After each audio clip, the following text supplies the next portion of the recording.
even the King James Version, a lot of people refuse to say King James Bible because they said it's not the Bible, it's a translation of the Bible. But technically that's true and not true. Every translation is still the Bible. But some people, the King James only people, want to say King James Bible because they say it is the Bible, the only one.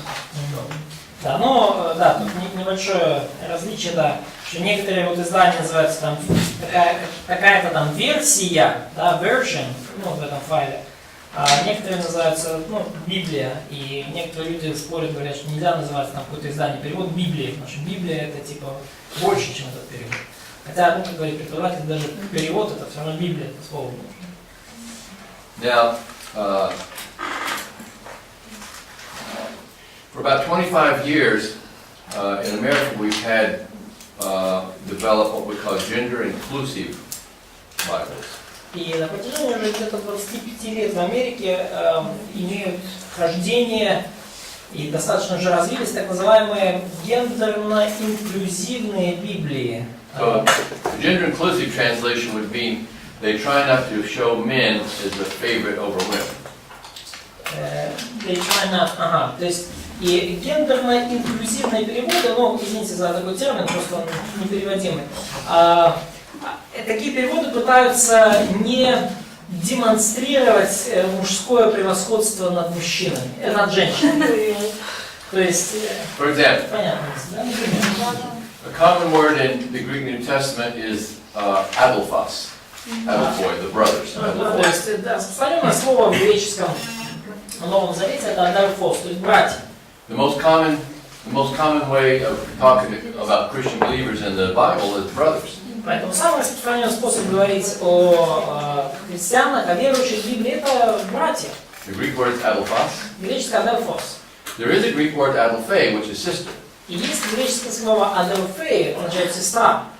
Now, a gender-inclusive translation, when it says adelphos, will not say brothers, it will say brothers and sisters. И гендерно-инклюзивный перевод не будет писать просто братья, он напишет братья и сестры.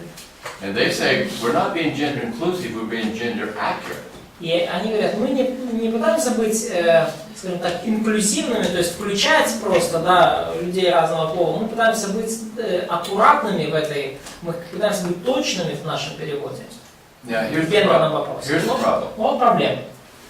I mean, we have to be honest about this. Надо быть честными на эту тему. First, we refuse to change the Word of God just because it's some popular culture thing. Во-первых, мы отказываемся менять Слово Божье только из-за каких-то популярных трендов в культуре.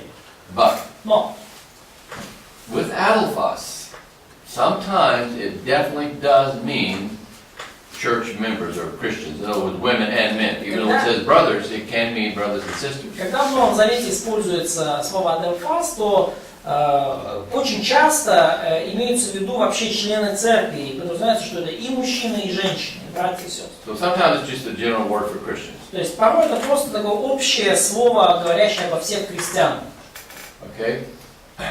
Now, there are what we call more radical feminist Bibles, which are way beyond just gender-inclusive Bibles. И есть куда более радикальные, так называемые феминистские Библии, которые намного дальше заходят, чем вот эти гендерно-инклюзивные.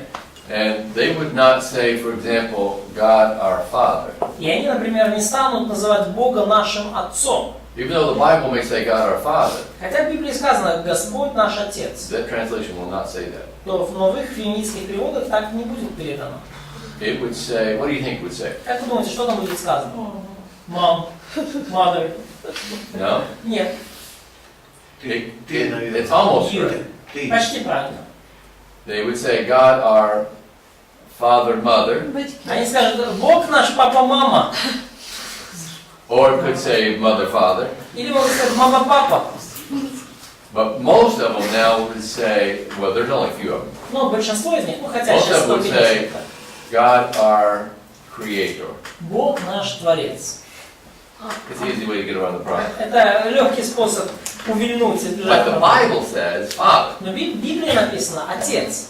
It never says Mother. Нигде не говорит, не называется Бог мама. Okay. Ну или как наш родитель, то есть родители. So, do they have like the mention of God our parent? No. Нет, они называют родителями. Jesus Christ is never called the Son of God Иисус, in these Bibles. Иисус Христос в таких Библиях нигде не назван Сыном Божьим. What do you think they call him? Как вы думаете, как они его называют? Латук. Child of God. Child of God. Да, Дитя Божье называют. Sometimes in the Greek he's called child of God. Кстати, в греческом он иногда называется Детем Божьим. Sometimes he's called Son of God. Иногда он называется In their Сыном. Bible is always child, never Son of Но в God. этих Библиях никогда не Сын Божий, всегда Дитя Божье. Now see, that is changing the Word of God. И вот это уже изменение Слова Божьего. It is true with Adelphos it can mean sisters, it can Потому mean что brothers and sisters. So случай you have, the context can have to tell. Аделфос действительно может быть, что слово изначально значило и братьев, и сестер, поэтому тут уже контекст определяет. When they were making the new revised version, the NRV, in 1989, в 1989 году сделали новую, пересмотренную версию NIV, it was to be a gender-inclusive version.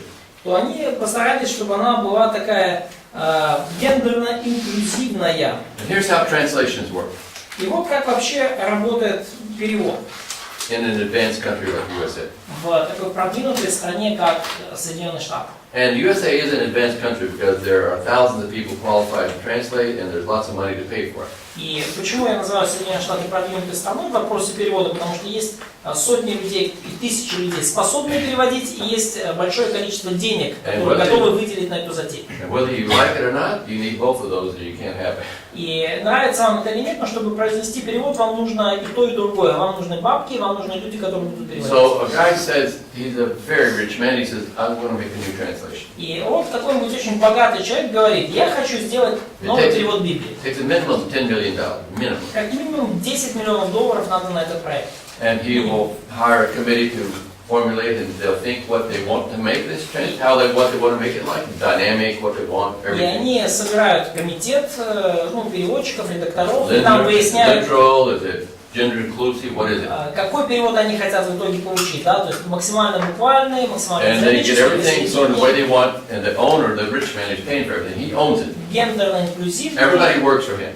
И комитет в итоге выносит какой-то, вырабатывает какой-то проект, они приносят руководителю, он платит, и он владеет правами на это. Let's say the committee of 10 or 12 people, they're the bosses, they agree, everyone signs it. И вот этот комитет руководителей проекта, там 10-15 человек, они подписывают какое-то общее видение и уже по нему работают. Then they hire about 50 or 100 translators. И потом они, вот эти 10-15 человек, нанимают еще 100-150 переводчиков. It's not cheap. Это тоже не дешевое удовольствие. Okay? And they translate, each one will translate maybe one book of the Bible, or like say if I was a specialist on 1 Corinthians, they would say, we want you to translate 1 Corinthians. И каждый переводит там по книге Библии, например, если кто-то, например, хороший специалист по 1 Коринфянам, они скажут, переводи 1 Коринфянам. Okay, then all the translators have to go. They sign a document. We will go by the directions, written instructions of the committee. И все переводчики подписывают тоже в начале своей работы документ, что мы будем переводить в соответствии с принципами, выработанными комитетом. If they refuse to do it, they just don't sign for the job. Если они отказываются следовать этим принципам, то они просто не получают эту работу. That's how the translation. And then when it's all finished, that's cost them at least $5 million, at least already. И к моменту окончания перевода уже на эту затею потрачено $5 миллионов. Then they have to spend at least $5 million advertising, or no one's going to buy it. И потом надо еще 5 миллионов потратить на рекламу этого перевода, потому что иначе его никто не купит. If you make the best translation in the world, no one knows who's going to know it, who's going to buy it. Если вы сделали самый лучший перевод в Библии, никто о нем не знает, то что с толку? Его никто не купит. So, okay, so they make a translation. They made the 1989, and it was a gender-inclusive translation. И вот они сделали перевод, да, в 1989 году это был гендерно-инклюзивный перевод. And one of the rules is that you must translate brothers as brothers and sisters. И одним из правил было переводить братьев как братьев и сестер. No problem. Без проблем. The translation. But Но they came to the book of Acts. They were translating the book of Acts. они переводят книгу Everything Деяний, going fine. переводят ее. All of a sudden they came to a verse and it says, Paul took and circumcised the brothers. И натыкается в конце концов на стих, где говорится, что Павел взял братьев и обрезал.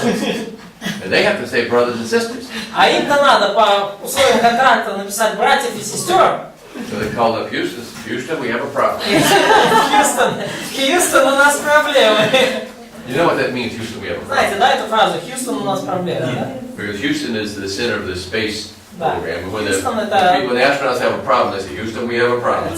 центр космической программы американской, да, то есть если у космонавтов на орбите The проблемы, committee то said, Хьюстон, the у нас committee met, проблемы. they said, keep working, skip that, keep working, and we'll figure out what to do. 3 months later, they finally said, and that verse only, don't put sister, just put brother. Да, и они им сказали, ну, в их комитете говорят, пропускайте этот стих, работайте дальше, мы потом решим что-то. И через 3 месяца только они решили, ладно, в этом стихе только оставьте братьев, да, остальные пускай присутствуют. Okay? So let's go back to page 53, Итак, страница 53. I think, let me see. 50, yeah, 54. 54 The страница. marks of a good translation. Признаки хорошего перевода. We're just going to mention a couple, you can go through in bedtime reading.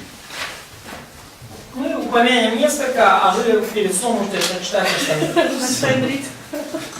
The translation should be done by a team rather than an individual. Во-первых, перевод должен делаться командой людей, а не одним человеком. Okay? This ensures checks and balances. Это помогает убедиться, что есть вот система сдержек и противовесов. Remember that every translator has bias for his own views because your theology, your beliefs are part of who you are. Помните, что у каждого переводчика есть определенные уже установки, определенные предубеждения в вопросах богословия, и потому что вы все равно вы остаетесь собой, даже когда переводите Библию. There are 11 places in the New Testament where Jesus can be called God. Есть 11 мест в Новом Завете, где Иисус может быть назван Богом на основании этих мест. Okay? With the Greek word theos. То есть, где используется в отношении него греческое слово The «теос». more conservative translations tend to say God more, and the liberal, like Moffat and the Jehovah's Witness, say less. И более консервативные переводчики будут чаще переводить вот, ну, буквально эти места, где Иисус назван Богом, а более либеральные будут переводить реже. All translators, all the Bible says, we did not translate according to our own views. И все переводчики, все проекты переводческие говорят, мы не переводим в соответствии с какими-то нашими убеждениями. And they're all liars. И все лгут.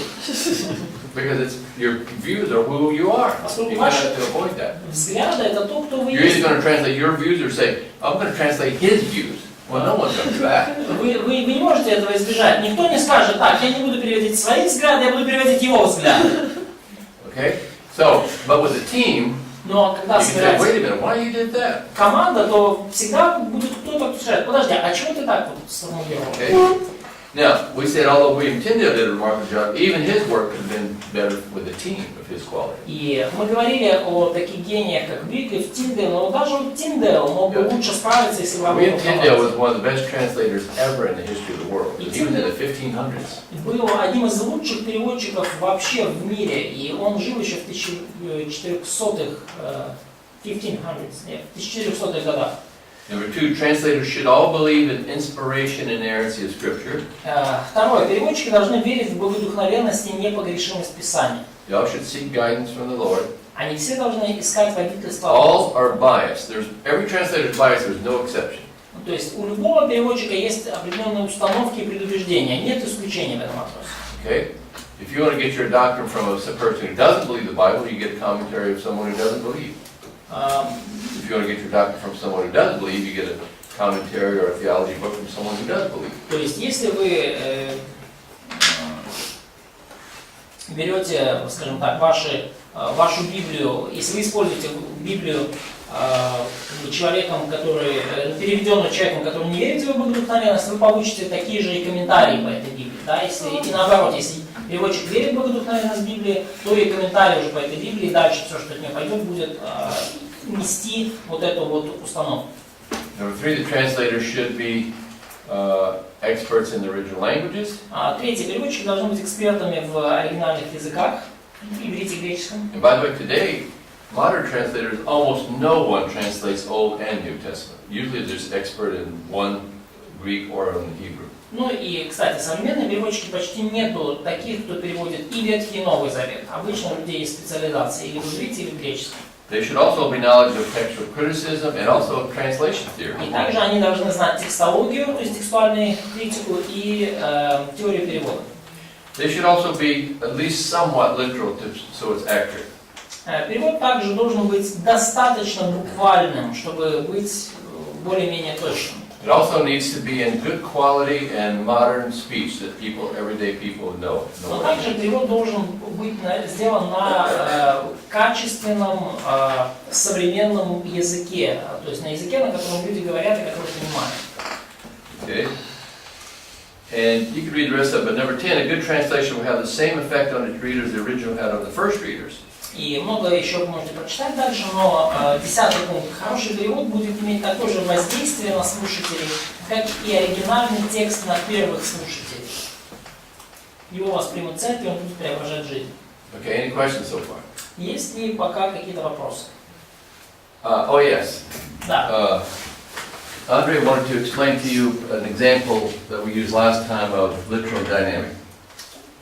Why angry? You want me to explain?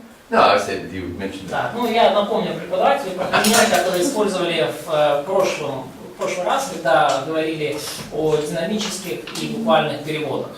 Okay. In the Bible, in the Old Testament, about 5 times, I think about 5 times, I'm not sure how many. Да, I'll find it now. About 5 times in the Old Testament, it talks about people who urinate against a wall. В Ветхом Завете порядка 5 раз, как минимум, упоминаются люди, писающие к стене. Okay? And in the Hebrew text, it says those who urinate against the wall. И еврейский текст так и говорит вот о каких-то людях, что вот этот человек, там, писающий к стене, там, не останется писающего к It's стене. in your Bible, we're not making this up. Это ваша Библия, мы это не придумали. Now, most Мочащийся у стены. literal translations like New King James, NASB, Да. all the literal translations say those who piss against the wall, urinate against the wall. Да, в буквальных переводах, там и на NASB, и даже вот синодальные, да, говорят прямо, да, вот, ну, например, 1 Царств 25-22, я там не оставлю навала, мочащегося к стене, так и вот написано. But a lot of people don't like to hear that. Но многим людям не нравится слышать такие формулировки. So NIV Поэтому в переводе NIV, just says males. и в современном русском переводе МГУ просто говорится «мужчины», не оставлю в живых мужчин. Because girls don't do that. Поскольку очевидно, что девочки не мочатся к стене. There's a difference in anatomy. Есть различия в анатомии.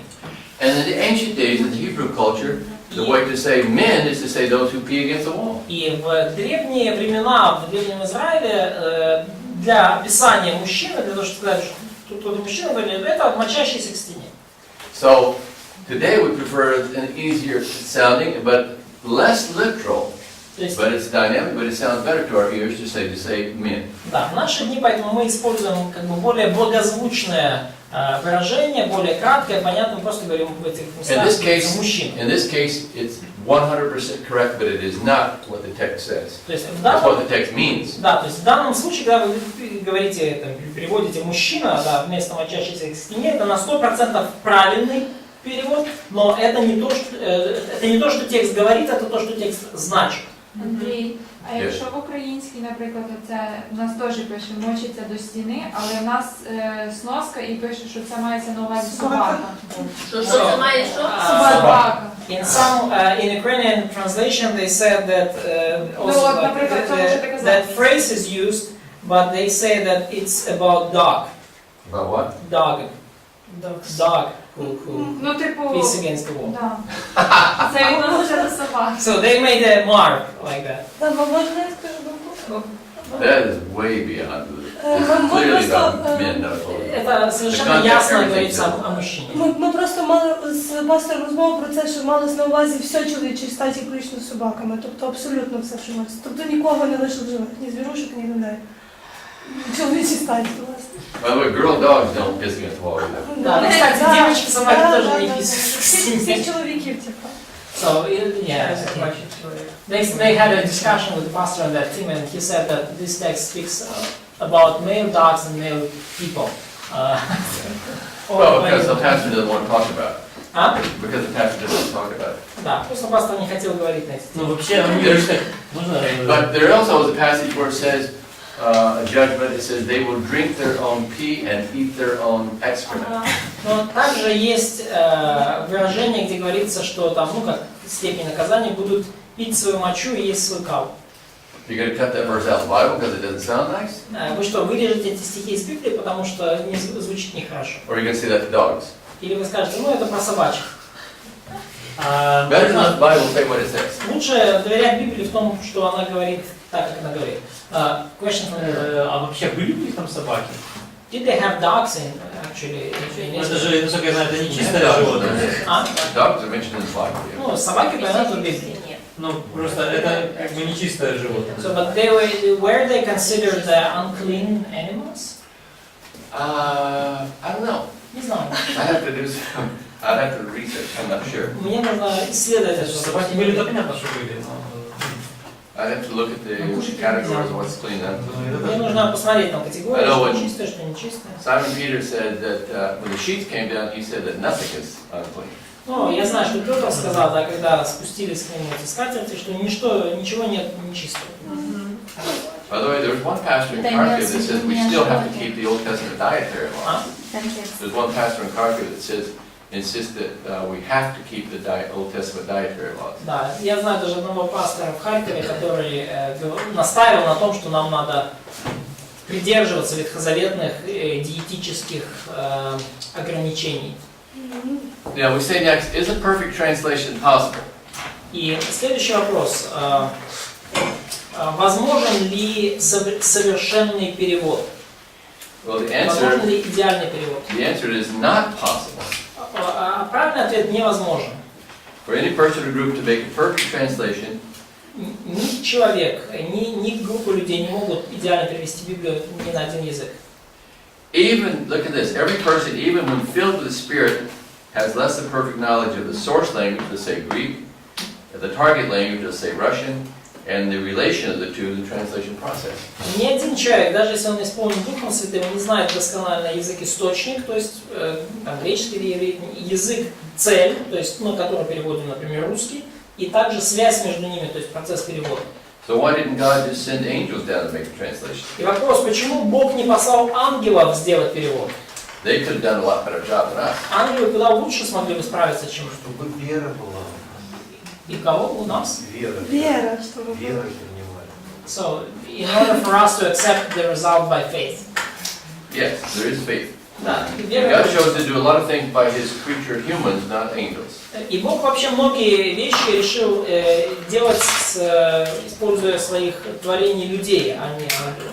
Angels were involved in giving us the Bible. They were involved in giving it, not in copying and translating. То есть ангелы, конечно же, участвовали в процессе даяния нам Библии, да, в донесении данного слова, но не в процессе непосредственно копирования и перевода. Okay. Now, is there? Okay. Next, we say every translation is flawed textually. Да, и мы дальше говорим в следующий раз, что в каждом переводе есть текстуальные недостатки. In other words, there are thousands of places where the translation doesn't really make much difference, but it makes a tiny difference, and we don't know if it'd be this word or that word. И есть много мест в Библии, где ну, различие в переводе оно не делает какую-то большую разницу, но чуть-чуть все-таки меняет текст. И мы не знаем порой наверняка, вот как сказать, так или так. It is true that we can get them amazingly accurate, but there's never going to be one that would be not able to be improved.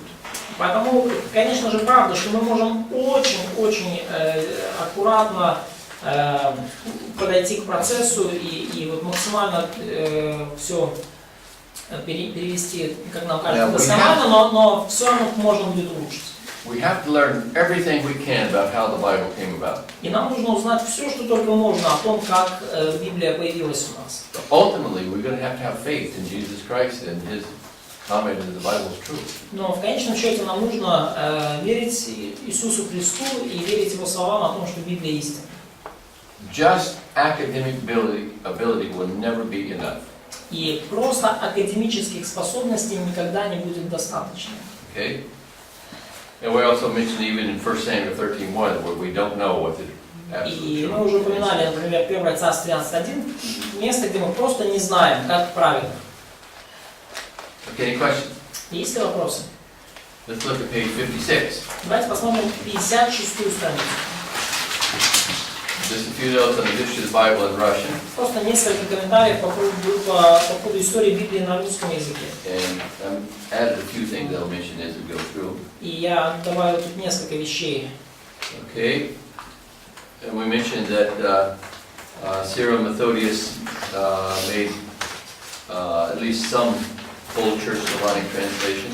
Да, мы упоминали, We don't know that they made it, but it's associated with them. что In Киевский 865. и Мефодий сделали, по крайней мере, какой-то, да, старославянский перевод.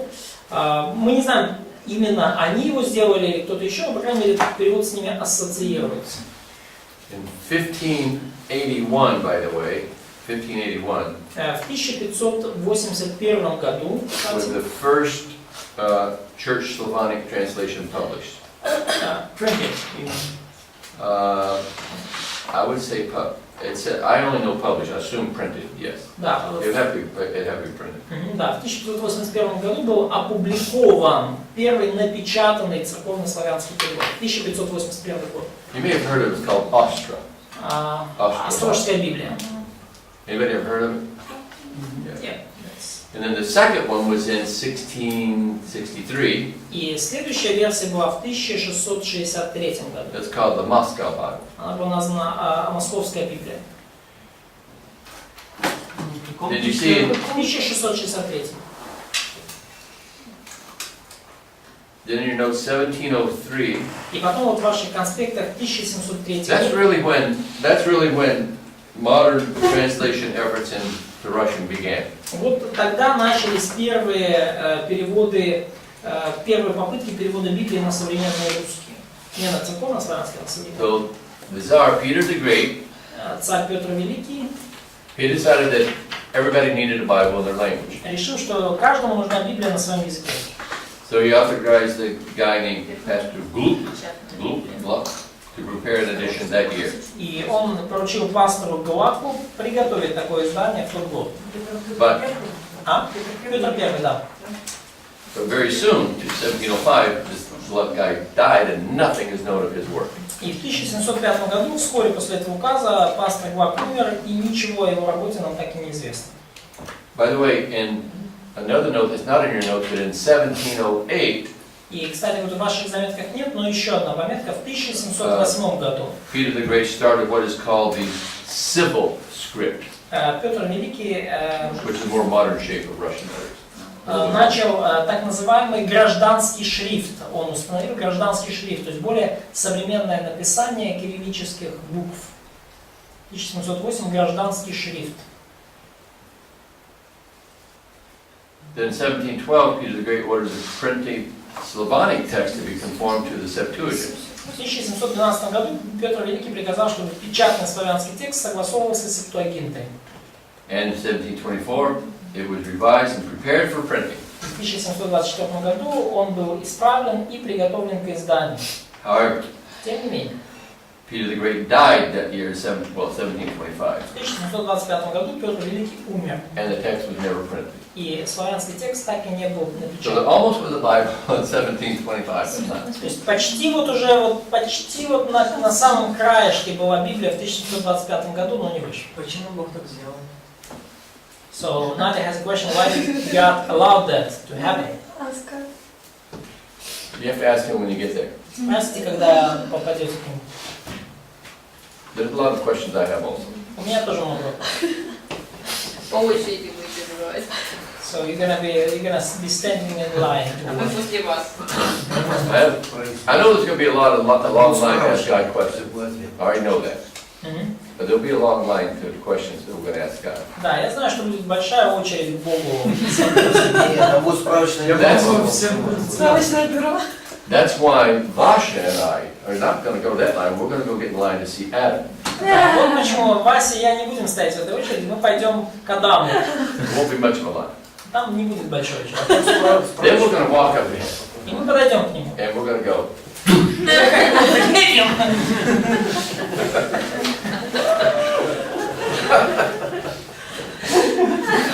А ты надо клеить? Okay, another insertion. Да, еще одна вставка, помимо ваших заметок. 1751. 1751 год. The Elizabeth Bible Библия Елизаветы was published. опубликована. By the way, the Empress was Elizabeth. Ну, императрица Елизавета, да, 1751 год. It was published in the Church Slavonic language, not really Russian language, not the Russian script, but the old. Церковно-славянском языке, не на русском, ну, обычном. So that would be the third. Переведена, издана еще на Елизаветинская церковно-славянская So Библия. that's the third Church Slavonic. То есть это уже третья церковно-славянская Библия, напечатанная. И ничего еще на обычном русском языке нет. Okay, and then nothing happened for a long time. И снова ничего не было долгое время. 1801 to 1825 was Alexander I. 1801-1825 год. He planned a new Bible in Russian. Запланировал царь новую Библию на русском. And in 1813, the Russian Bible Society was founded at St. Petersburg. В 1813 году основано Русское библейское общество в Санкт-Петербурге. I should say that some sources I checked said 1812, if you're interested. Ну, если вам очень интересно, то некоторые источники мои говорят, что в 1812 году. And with the consent of Alexander, they were supposed to prepare a Bible in the common Russian language. С разрешения Александра I общество готово к изданию Библии на простом русском языке. Okay? And you can see there Phil Rett and other members of the faculty there at St. Petersburg, after later moved to Moscow.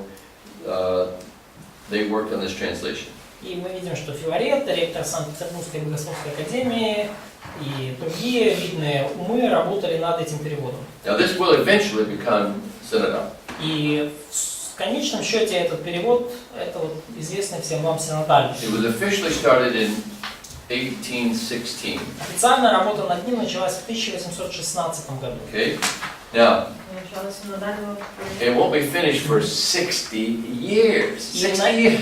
его окончание потребовалось 60 лет.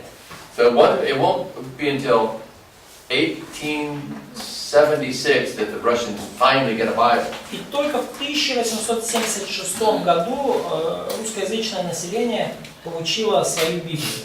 In just 2 years, 1818, the Gospels were published, and in 1820, the New Testament. In Хотя 1822, the New Testament was published. работа началась очень бодро, и в 1818 году были опубликованы Евангелия, и в 1722 году весь Новый Завет. That's only 4 years from now will be the 100th anniversary, so this is a good time for one of you scholars to write a history of the Russian New Testament, just in time for publishing the 100th anniversary. Да, то есть, ну, как раз вот скоро уже намечается у нас годовщина Русского Нового Завета, как раз для вас достаточно времени написать какую-то работу по этому поводу и опубликовать ее в самый канун. Okay, so you can see some more progress. 1825, the Pentateuch, Joshua, Judges, Ruth. И вы видите, да, то есть был определенный прогресс, 1825 Пятикнижие, Иисус Навин, Судей. If you look up to the middle of a little higher, you can see Alexander I died 1825. Но 1825, да. Но важно, да, если вы пометите там где-то себе, в 1825 году Александр I умер. And that was the end of the translation. There nothing else happened for 32 years. И в течение следующих 32 лет ничего не происходило. Перевод на этом закончился. But in 1858, the translation was resumed by permission of Alexander II. Но в 1858 году работы над переводом возобновились с разрешения Александра II. Finally, another 18 years, 1876, the entire Bible was published in one volume. И вот в течение следующих 8 лет Библия наконец-то была завершена и переведена в одной книге. And of course, that's the synod. Да, и, конечно, это синодальная версия. Okay? The Old Testament books were based on Hebrew, but followed the order of the Septuagint and the Church Slavonic Bible. И ветхозаветные книги основывались на еврейской Библии, но соблюдали порядок Септуагинты и церковно-славянской. And the apocryphal books were included. И апокрифические книги также были включены. Now, the I don't know the date of this, but the British Reformed Bible Society later issued a Russian edition without the Apocrypha. Ну, британское и зарубежное библейское общество позже выпустили русское издание без апокрифов. Ну, дата...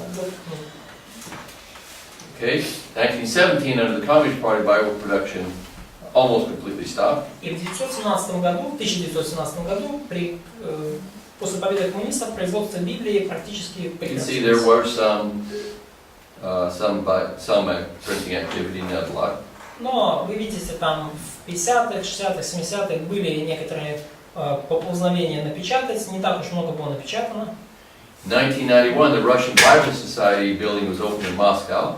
В 1991 году Российское библейское общество открыло свой офис в Москве. And in 1995, the Russian Bible Society became a member of the International Bible Society. И в 1995 году Российское библейское общество стало членом Международного библейского общества. I don't know the year, but the Russian Bible Society produced a Bible that was called the Russian Living New Testament. Да, и Russian Living New Testament. Yeah, that's what. I actually have a copy of it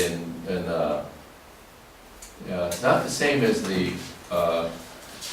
It's not the same as the Слово Божье. Да, ну, да, было переведено там, например, русский живой Новый Завет было издание, да, не то же самое, что Слово жизни.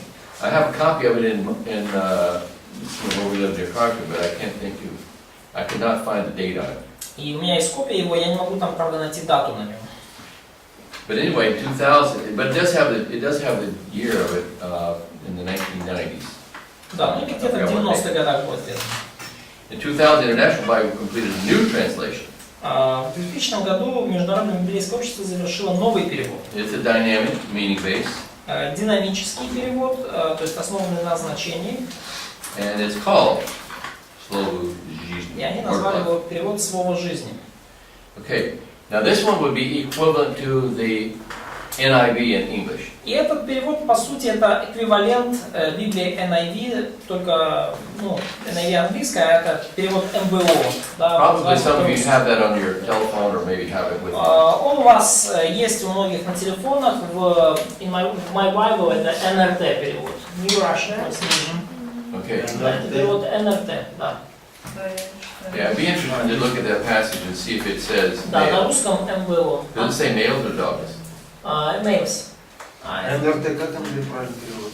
New Russian Translation это, а по-русски мы называем перевод Международного библейского общества МБО. НРТ равносильно МБО. Да, да, это синонимы, просто МБО на русском. So let's call it NRT now. Yes, Let me write it's that down. available.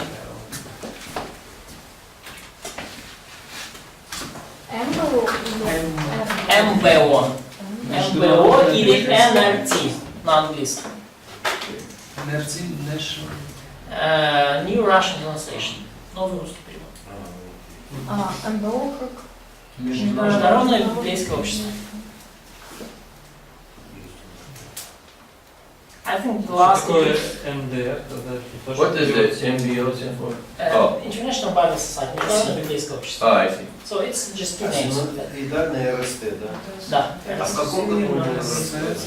Это вот и есть? Ну вот это вот, да, это вот это и есть. 1776. Члены Какой? всего. 1876? Да, стандартно. Его потом его пересматривали. Там есть Копию с международным. онлайн, там в основном пересмотренные версии. То есть более современные. Okay, in May of 2015, В мае 2015 года a new translation was made from Hebrew and Greek, был сделан новый перевод с еврейского и греческого. and I read about it on the internet, but I don't know anything about it. So maybe you guys can tell me. Я читал о нем, но мало о нем знаю. So there is an MBO translation.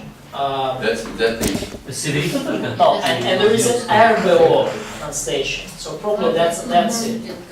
okay? So that's probably so the NBO is probably this. This is kind of Russian NIV. Yeah, And RBO is I another. see. So that would be probably from. Can I make a short comment? So RBO Только contains северита без греческого. like old translation, the Good News translation made by Kuznetsov. А Байбал нет. So they took this one as their New Testament and they made it an Old Testament. The good news one. In English? Good News Bible, Russian Bible. Oh, okay. Russian, Kuznetsova is main, like, chief interpreter. Okay. So they included her New Testament, and they made a new Old Testament and put it all under the cover of RBO, Russian Bible Society. That's, Okay. то есть перевод РБО, ну чтобы вы не путали, МБО перевод. МБО перевод Международного библейского общества, это попытка создать так называемую русскую NIV. РБО это перевод, он такой немножко составной, в него вошел Новый Завет, переведенный Кузнецовой, ранее известный как «Радостная весть».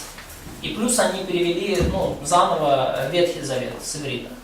Вот, и как бы скомпоновали этот РБО. По-моему, 2015 я не готов ручаться за эту цифру. Да, вот еще написано Святая Библия, современный перевод, 2400 год, РСП. Я не знаю, я не готов ручаться за то, что я скажу. Не, ну вот она есть, она в моей Я не знаю. работе. Вы берете и сверяете, да. I guess what I could do is have someone translate those. Maybe the last two classes I taught here, someone wrote a paper on the history of the Russian Bible. One wrote a paper on the history of the Ukrainian Bible. But they didn't get all the extra credit they needed because they didn't have any English. They had to turn it both, and I never have read those. But they're both about 5 or 6 pages. So you want those to be translated in English? Well, I don't even know where they are now, the packet in our bag somewhere. We didn't see that, I have it. Да, в прошлые годы студенты здесь писали работы. Один писал работу по истории русской Библии, второй писал работу по истории украинской Библии. Они еще, они не были переведены на английский, поэтому авторы не получили свой, может быть, свою честь и хвалу за них, но они есть, где-то запакованы. Украинские тоже какие-то. So Ukraine is coming up in the world. There's more translations in Ukrainian and Russian than most languages of the world. Кстати, вообще Украина и Россия, они, впереди планеты всей, больше переводов на русский и украинский, чем на большинство языков мира. There's about 6,000, depending on how you define languages, there's about 6,000 languages on our planet. На нашей планете существует порядка 6 тысяч языков. В зависимости от того, что вы называете языком, но 6 тысяч. Less than half of them, I should say more than half of them have nothing, not one word of the Bible translated in their language. И более половины из них, они не имеют вообще ни слова из Библии, переведенного на этот язык. It's interesting, I don't know the exact statistics, it wouldn't be hard to find, but it's something like, Я не знаю точную статистику, ее, в принципе, не трудно найти. let's just say 60% of the world's languages have not one word of the Bible translated. Но надо сказать, что 60% языков мира вообще не имеют ни слова из Библии, переведенного на эти языки. Now, don't think it's 60% of the people. Не думайте про 60% людей, 60% The actual языков. number of people that have none of the Bible translated into their primary language is very small. Но количество людей, которые не имеют Библии на своем родном языке, основном языке, оно I think it достаточно мало. would be, this is only a guess, Это лишь догадка. I think it would probably be about 10% Я думаю, что где-то 10% людей не of имеют. the world's population have the Bible not translated into their primary language. 10% населения Земли не имеют перевода Библии на свой основной родной язык. However, many countries have more than one language. Но тем не менее, в очень многих странах есть переводы Библии, я прошу прощения, в очень многих странах больше, чем один язык распространен. For example, let's suppose that, okay, we know that Ukrainian is the official language of Ukraine. То есть мы знаем, что в Украине официальный язык украинский. Let's suppose there was no Bible in the Ukrainian language, Представим, что не было бы Библии на украинском, but they're in Russian language. но есть Библия на русском. So almost everyone in Ukraine can read Russian. И потому почти все в Украине могут, наверное, прочитать If you look Библию. at the number of people who have a Bible in their primary or secondary language, or who don't have, then it becomes only about 1%. И если вы смотрите на количество людей в мире, у которых Библии нет ни на основном, ни на вторичном языке, то число уменьшается до 1%. 1% мирового населения. And it's also interesting if you look at how they put Bibles into languages today. И еще также особенно интересно видеть, как они переводят Библию на новые языки сегодня. The number one group is called Wycliffe Bible Translators. Основная группа переводчиков, наиболее активна в сегодняшний день, это They've translated more Bibles than all the other groups on planet Earth together. миссия Уиклифф. Они переводят больше Библии, чем любая другая группа вместе, все остальные группы вместе взяты. 60 years ago, 60 лет назад it took about 30 years требовалось порядка 30 to get a лет, New Testament into their language. чтобы перевести Новый Завет на новый язык. Husband and wife, maybe kids, moved to a country То есть муж и жена, может быть, с детьми where they переезжали had no written language. в другую страну, где не было письменного языка. They lived there for about 5 years, learned to speak the language, befriend people, try to win some people to the Lord. 5 лет учили язык, пытались донести радостную весть, кого-то завоевать, так сказать, для Господа. Their ultimate goal is to put a Bible in that language. That's why they're there. И конечной целью было перевести Библию на язык этой народности. Да, это And была they причина. befriend people, they get people to learn, teach them English, and they start putting things together, and the more they learn, the more they're able to translate. И они учили язык, учили там, местное население английскому, сами учили их язык, и чем больше они узнавали, тем лучше Eventually they make a получалось. crude translation. After about 20 years, they get a crude translation, and they start revising it. They teach people to read, they put the language into writing, they put the language into writing first, to make a written form for the То есть language. они учились, и в итоге у них получалась более-менее приемлемая версия Библии. Потом они начинали этой Библии учить людей, для этого им надо было им дать какую-то письменность. Once people learn how to read, then they keep revising it until people says, yes, that sounds right. И когда они давали людям письменность, они начинали уже пересматривать свою версию Библии до тех пор, пока люди говорили, ну да, все правильно, все на нашем языке правильно звучит. Now, they kept getting better and better at this and started using some technology. 40 years ago, it took about 20 years to do the same thing. И 40 лет назад уже на тот же самый процесс требовалось 20 лет, поскольку улучшились технологии. Okay, and about 20 years ago, they were really getting good at this, and they could do it in about 15 years. И где-то 20 лет назад еще Computers, using. больше усилились технологии, мы еще лучше научились это делать, поскольку научились использовать первые технологии. Now they have extreme technology and availability. И теперь уже доступна людям очень продвинутая технология. Millions of dollars have been spent just on technology for this purpose, just on this developing this software. Миллионы долларов были потрачены на разработку программного обеспечения исключительно для целей перевода. Now they can go into a language where they don't even have a language, and they can have a complete New Testament done in less than 2 years. Теперь они могут отправиться в новую группу, язык, который ранее неизвестен, и создать Новый Завет для них на протяжении 2 лет. In fact, now they're saying that within a few years it's going to be less than 1 year. И они говорят даже, что через несколько лет мы даже и за 1 год. Because trained linguists go in and analyze the language, and the computer automatically prints out a whole language. But then they have to make it work for real people. Да, то есть But they know how every language in the world works. Поскольку такие системы, они распознают, в общем-то, слова в языке, они умеют распознавать характерные для любого языка на планете закономерности, и потом фактически автоматически вырабатывается Новый Завет на этом языке, но и, конечно, его потом надо еще причесать для того, чтобы было понятно.